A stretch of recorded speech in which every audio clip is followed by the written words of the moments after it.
Daily taste the daily. నగర పంచాయతీ నుంచి ఒక గ్రామాన్ని విడగొట్టాలి అనే డిమాండ్ నగర పంచాయతీలో ఇప్పుడు చిచ్చురేపుతోంది. వైసీపీకి బలమైన గ్రామాన్ని నగర పంచాయతీ నుంచి తొలగించే తీర్మానం గురజాల నగర పంచాయతీలో నెగ్గింది. టీడీపీ ప్రవేశపెట్టిన తీర్మానానికి మెజారిటీ మద్దతు దొరికితే ఇది ముమ్మాటికి కుట్రే అంటూ వైసీపీ నిరసనకు దిగింది.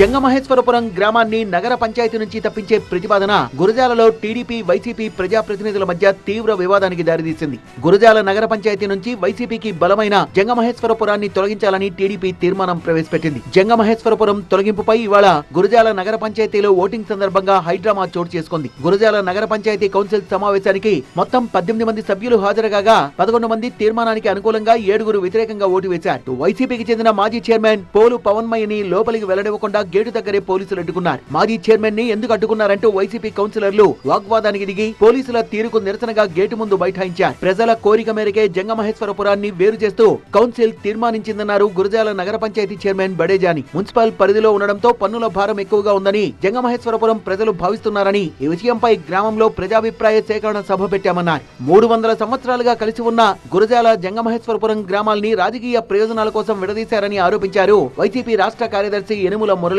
రెడ్డి.